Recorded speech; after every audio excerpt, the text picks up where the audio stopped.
Bonjour à tous, c'est Léo.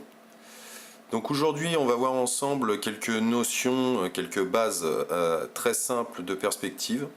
Donc vous allez voir que même si le mot perspective peut paraître effrayant pour certains, ce sont des choses assez basiques à réaliser techniquement, mais qui vous seront très utiles à chaque fois que vous voudrez dessiner un bâtiment dans l'espace, que ce soit votre maison, un immeuble ou une ville, un panorama de ville en perspective, c'est ce que nous allons voir dans ce tutoriel.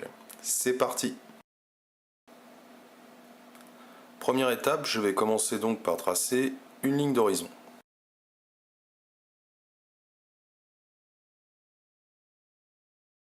Sur cette ligne d'horizon, je vais tracer un premier et un deuxième point. Ces deux points situés sur la ligne d'horizon donc s'appellent les points de fuite. C'est-à-dire que ce sont les points de convergence de nos lignes de fuite qui vont déterminer nos axes de perspective. Vous allez comprendre. Je trace un premier axe à partir du point gauche, puis un deuxième. Même chose du côté droit. Alors n'hésitez pas à prolonger, à bien prolonger vos axes, parce que la perspective n'a pas de limite. Comme ça, vous pourrez vous resservir de ces mêmes axes pour tracer d'autres cubes ou d'autres formes en premier ou en arrière-plan. Par l'intersection de ces quatre axes, j'obtiens déjà une base de carré en perspective qui va donc déterminer un premier bâtiment. À partir de ce carré en perspective, je vais tracer des droites parallèles entre elles qui vont être perpendiculaires à ma ligne d'horizon.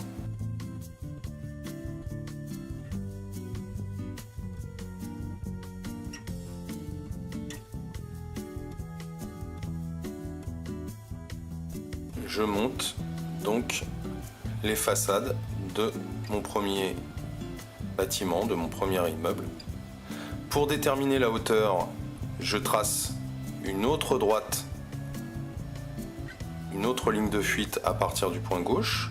Je marque bien les points d'intersection entre cette ligne de fuite et mes axes parallèles et je me sers de ces intersections pour tracer ma ligne de fuite à partir du point droit.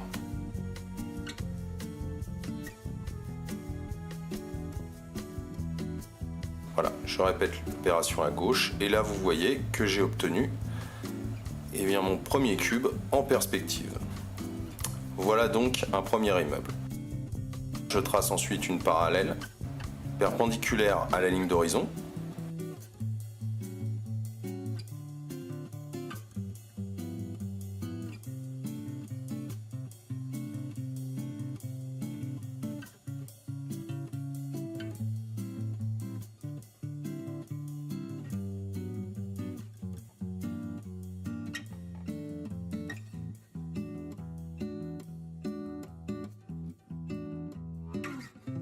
Je répète la même opération.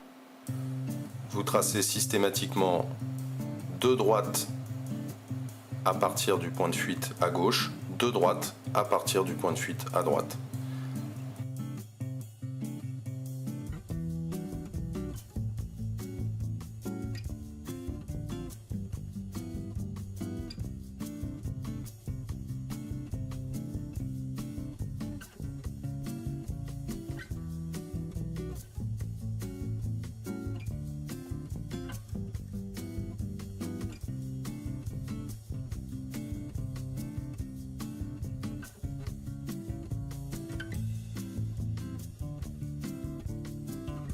Là, je trace une autre ligne de fuite. Voilà, là je répète encore l'opération.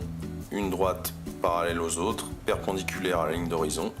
Une fois que vous avez compris le principe, c'est assez répétitif et vous pouvez dessiner n'importe quel immeuble de n'importe quelle taille, plus ou moins, avec plus ou moins d'épaisseur. Vous savez dessiner dans l'espace.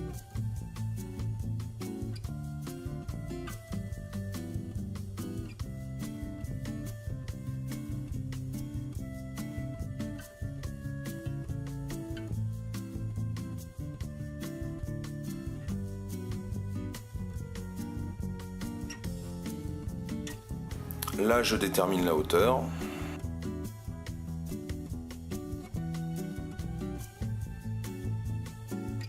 Je marque mes intersections.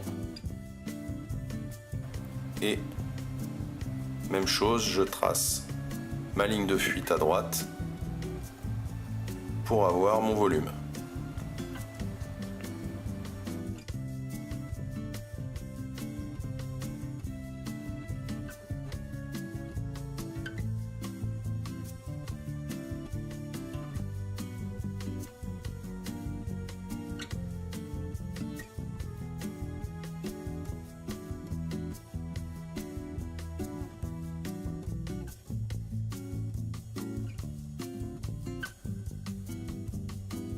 Alors là, voilà, c'est un petit peu particulier. Je vais faire un toit pointu. Pour ça, je trace une autre parallèle qui va séparer mon volume en deux parties à peu près égales. Et comme d'habitude, je détermine la hauteur à partir de cet axe. À partir de ce sommet, je vais tracer les arêtes de mon toit.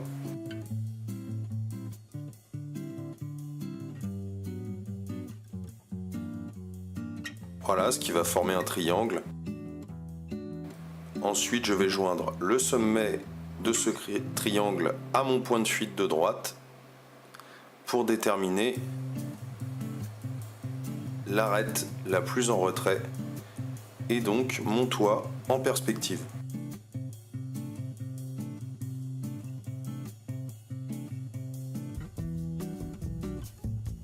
Ensuite, j'ai accéléré un petit peu cette vidéo. Vous allez voir quand même l'évolution de la construction.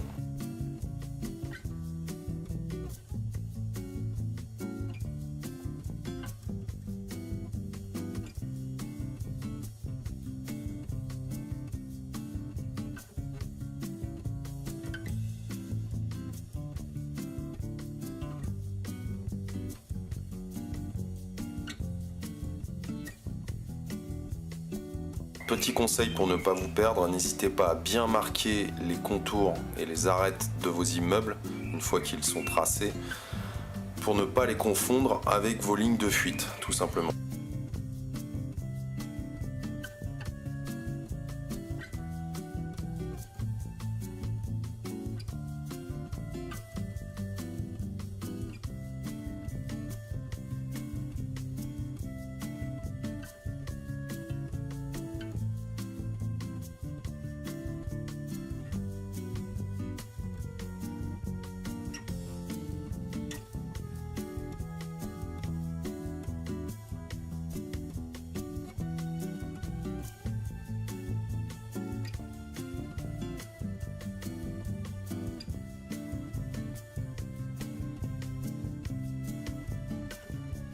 Voilà pour ce petit cours de perspective. J'espère que ça vous aura intéressé et que ça vous aura aidé surtout à comprendre le dessin dans l'espace.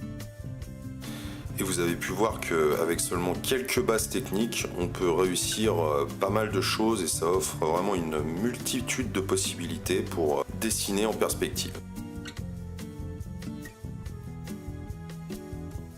Si vous avez aimé ce tutoriel, n'hésitez pas à le partager et à vous abonner à la chaîne. Quant à moi, je vous dis à très bientôt pour un prochain tuto sur dessin-création.com. Salut à tous!